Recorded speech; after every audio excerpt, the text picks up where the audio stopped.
Welcome to Just John and April, the relationship podcast where we pour into your relationship life, love, and laughs. In today's episode, Outcome and the word of the day. How you doing, babe? good. I'm actually happy to be back in the lab, as they would say. We're finally all set back up with our mics and everything, real sound and stuff like that. Took forever. It did. But we got it together. Yeah, you know, it started with April painting the whole place, as we showed you, I think, before. But if we didn't, you're looking at it now. So we think it's good now. Who knows? Hopefully you like it. Yeah. But glad to be back. This is nice. And we have our merch store finally up. I'm wearing some merch right now. Yes. Go ahead and now you can. Some people have been asking for some merch. So here it is. We got more than this, though. It. We got some other shirts with, like, word of the day on it and stuff like that. Our famous word, nose bust. You can buy that and a couple other things that you'll see on the store. Yeah. So Hopefully you'll like it. Hopefully you do. It's in the description. If you want to click on the link there, you'll be able to get right to our Teespring, and you can get whatever merch you want to get. Yes. So how's it been going? You've been doing some different things lately. I've been suffering with allergies, actually, as you can hear. We hope that's allergies and not the Rona. You're wrong for that. I'm just wondering, is sore throat part of the... You know it's not the Rona. I'm assuming it's not the Rona, It's but... not the Rona. So I have hope been not. coughing as if it is, though. You have been coughing. It's true. My allergies are so bad, but there was a spider behind our bed, and John killed it. And when I looked back to make sure... I didn't just kill it. April made me move the bed out of the way to get to the spider. How are you going to get to the spider if you didn't move the bed? I would say just leave him there. And that's the thing. He was already back there. He wanted to just leave the spider to he's fine, he's back there. He was fine. What? And it's one of those fast-moving spiders. So I tried to kill it when he was, like, above the bed, like, on the wall, and I missed him, and then he went down behind the bed. They was like, go behind the bed and get it. Like, why okay. would I be able... I would not be able to sleep. You could have slept. That spider was behind the bed. You might have woken with a bite. Exactly. But, no, I'm sorry. It wasn't no brown recluse. You know what I'm saying? You wasn't going to get no poison or nothing. Doesn't matter. I don't want spiders crawling on me in the night. Who does? Point is, I pulled out the entire bed. Pulled out the bed. And when he found pulled it all out, kinds of dust. It was dusty, y'all. I mean, because we have a hardwood floor. So it's like, with hardwood, you got to be dusting that joint. First of all, it was like midnight. Or later. It was 1 o'clock in the morning. Everybody's in the bed. April says, go get the vacuum. Like, okay. Y'all, I had to vacuum all of that dust. I could not go to sleep knowing that the dust was back there. So I did more than vacuum the dust. I mean, I went and started pulling out. We pulled all the dressers. The next morning, you woke up with the sore throat. I woke up the next morning. I just realized that. That's what it was. That's what I was telling you. I woke up the next morning with a sore throat. All that dust on your throat. Coughing, because I'm allergic to dust. That's why I was like, we need to vacuum this up. Not realizing I'm vacuuming it up and out. I feel like it, And I was breathing that in That's all what night. happened. And then I had to take Benadryl like 3 times. I was sick. I really was. So that's bad, man. I'm trying to, it's much better today. Y'all, I sound like Barry White yesterday, for real. It wasn't that bad. It was that bad. I woke up, I was like,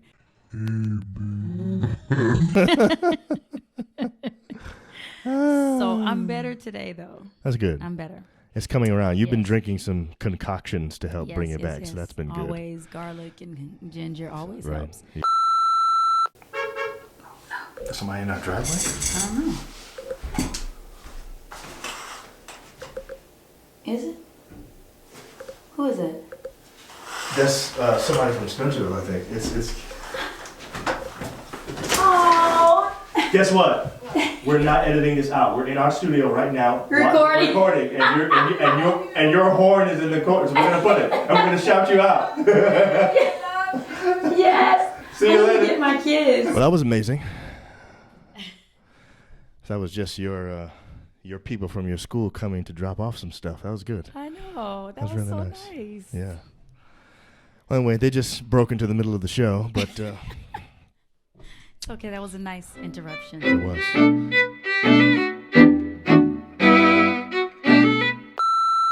Yeah. But also, this quarantine, I keep saying that we can, find the positives. And I have reconnected with a few of my friends from PFA. That's her high school, PFA. Pine Forge Academy. For those of you that have no idea what that is. Shit, we're making all these He's noises. a hater. I'm not a hater. I tried to go. I wanted to go to Pine Forge. Yeah. He's a hater when I be like PFA. Then he be like, I'm not a hater. I'm just saying people don't know what that is. You'll be like, but my people from just PFA, saying. they have no idea what you're talking about. Anyway, except for Joanne and Shannon. You know what I'm saying? So I mean, we always stayed in contact with each other, but you're busy and life. It was kind of like text message contact. Yeah, It wasn't and then, really. every so often we'd have that one phone call. Right. Every twice a year maybe that Right. we talk for 3 hours to catch up. Right. But now we're talking like every day. Right. It's so fun to reconnect. I mean, and then You guys even did well. First of all, these friends in particular that April reconnected with, they have a special bond because they sang in a group together at Pine Forge, and Assurance was the name of the group. I remember the group. You guys were still together freshman year at Oakwood, so Anyway, they were really good, and there were like 6 of them, I think, maybe 7. At first it was 7. Yeah, freshman it was year, 7. I mean, not freshman year. My junior year, it was 7 when I first got to Pine Forge, Right. and then 6. then 6, Right. And then by the time we got to Oakwood, it was like 4 of us. Mm-hmm. The point is, And- they got back together with that a cappella app and re-recorded like one of their old songs from back in It the was day. so fun, y'all. Yeah, you need to check it out. It's on Instagram right now. It's so fun. Like, I mean, just doing stuff like that makes this time, well spent. You know what I'm saying? Life is so fast paced. We're here in Maryland. It's just things are so fast and things are always going. There's never any time to do anything. And now that everybody's in quarantine, they're still working, but they're working from home, so they can actually take time to talk to each other. And they're like voice texting all day and all kind of stuff. And the other group member, who's on Instagram, with y'all, Mila, she is actually on the front lines. Oh, she's a nurse. That's true. We, so she's we working can't- harder during this time. Right. So Mila is working. You can't and really in between, reconnect the same way. Right. But in between, she's doing the recordings, all that stuff. So it's just nice to have some fun in this, I agree. So Yeah. I'm glad we were able to, connect back. Well, shout out to Mila, Joanne, and Shannon. Hope you guys are having fun. And April loves you. I love you too, but April loves you more. All right, babe. So we got something tonight. So, every so often, what we like to do on our show is it's not fun if I already know what's going to happen. So April will be like, I want to talk to you about something. I'd be like, wait for the show. Then I think about can I do that on exactly. the show? Like, okay, yeah, I can. So basically, apparently there's some thing that April wants to talk to me about. It's a how come you. And maybe we should just pause for a second to say, how come you? Every so often I glance into the viewfinder just to see how April looks, and man, that girl fine. You need to stop. Woo! How come you are so different when you have to preach than when you don't? So during the week, it's like, I mean, when you don't have to preach, y'all, he is like a kid.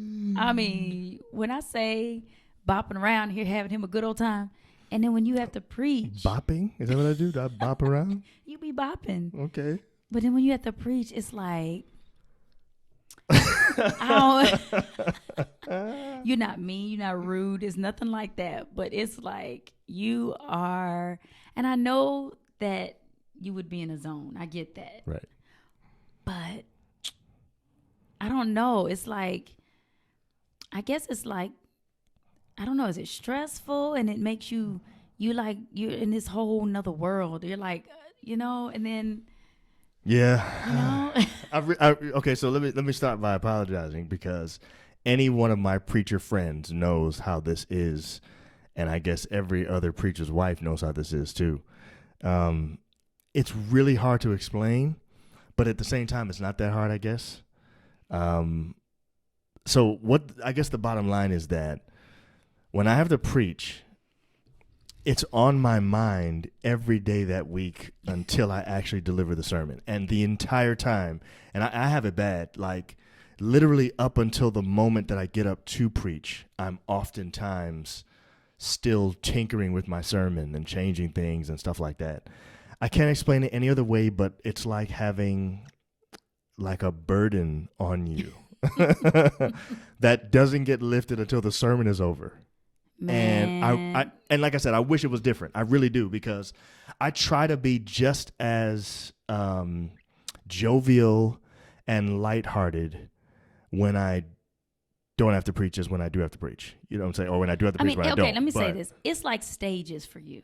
Right. So let me take you through this week. Okay. So Sunday it was like once Saturday left, right, and Sunday came, right, it was like, okay, I'm about to get in that mode of having to think about what I got to do, whatever. Okay. And then Monday came, and it was like, done, quiet.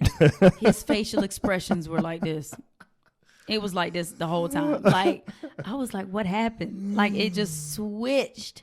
So I left you alone. I let you have your time. Right. So, but it was like all Monday. I'm talking about all the way into the night, like till you went to bed. It was like, So I said, okay, he's contemplating. He's trying to figure out what the Lord is trying to tell you to do. I get it.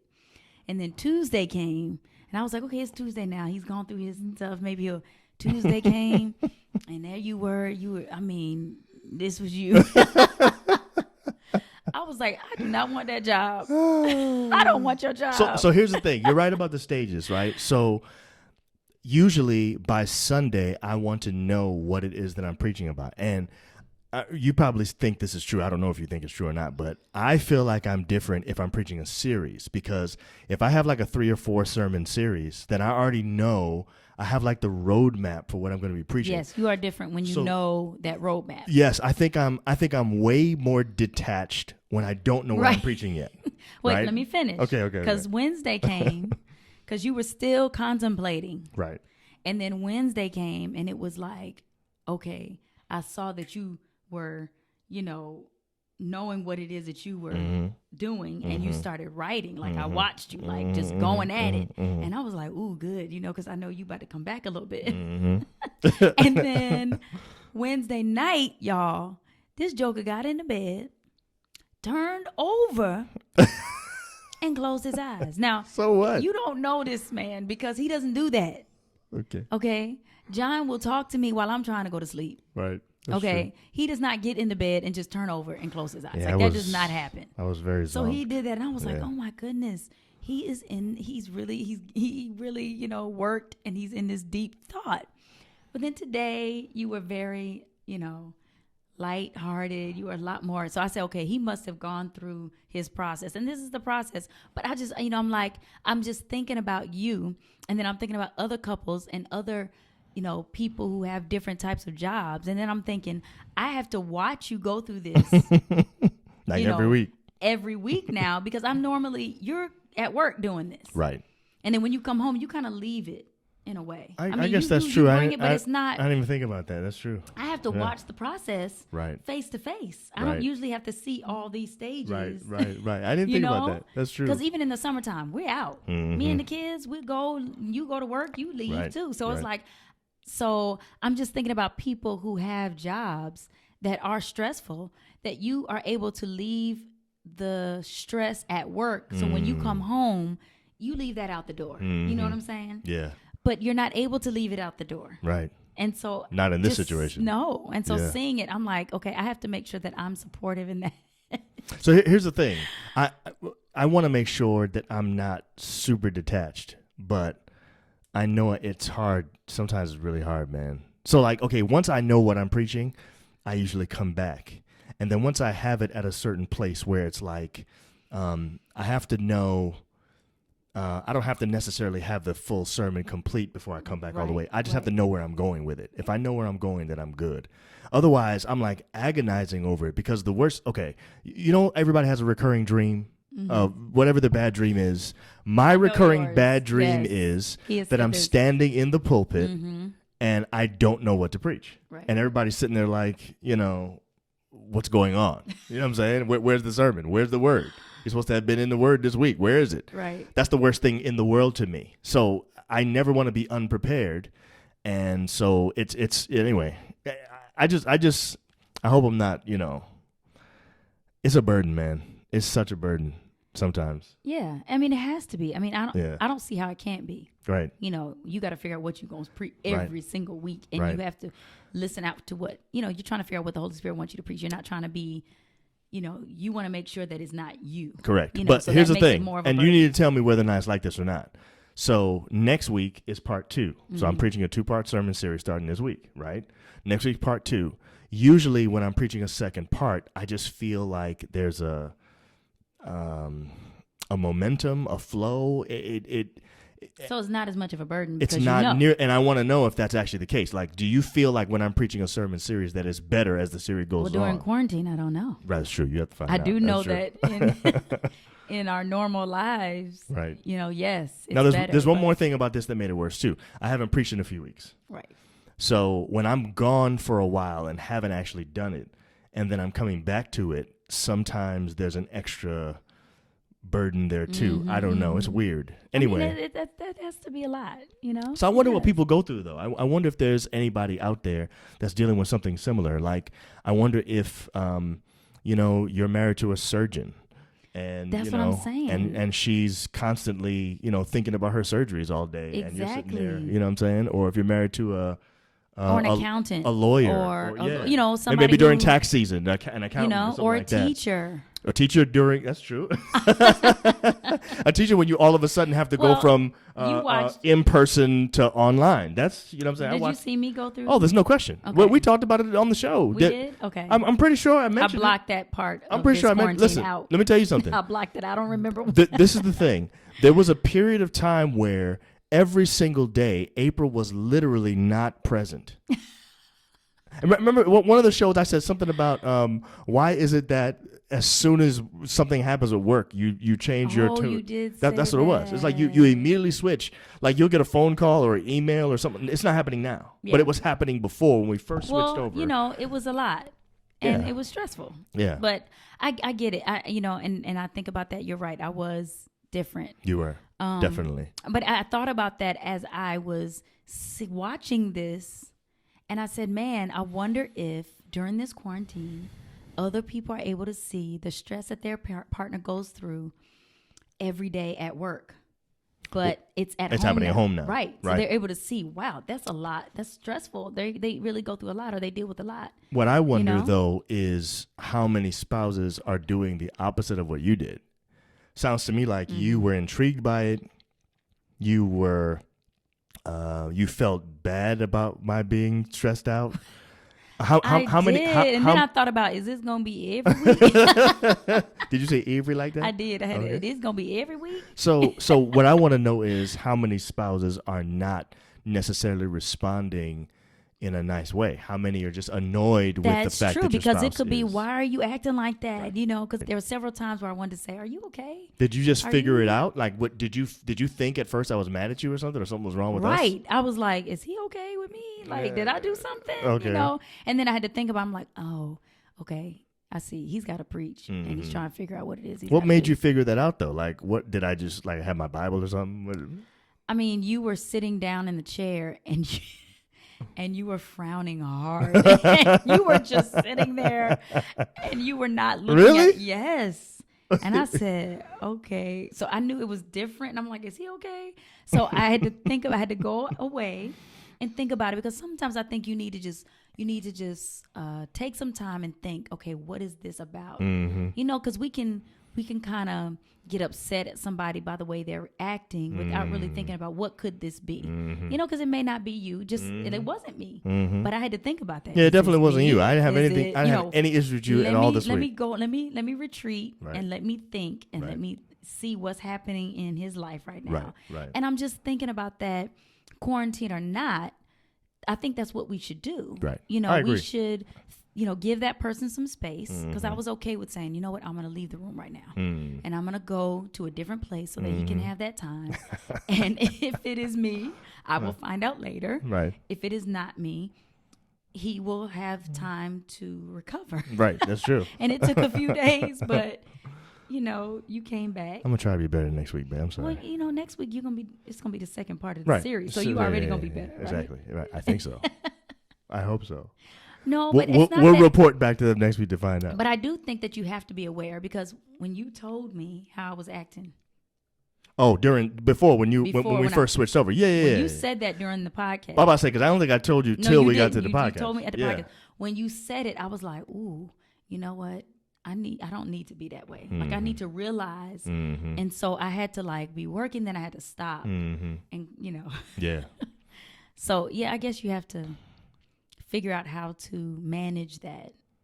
I think stress. I think that if your spouse is in a stressful job, the first assumption you should make is it's probably not less stressful now that you're at home. It might be more stressful. It probably is more stressful. Yeah. I mean, we've seen that. It's more stressful. It seems like everybody's job got more stressful. It did. At least at the beginning. Just to adjust. Because I feel like now it's been like 8 weeks. I feel like now I'm finally getting the hang of things, and things aren't as bad as they were before. But for the first 4 or 5 weeks, I felt like I was working nonstop. Yep. It was like week 6 where we were like, oh. Correct. Okay, we're kind of leveling off. Correct. Here, leveling out. We're exactly balanced right. out now. So I think that's the first assumption you should make.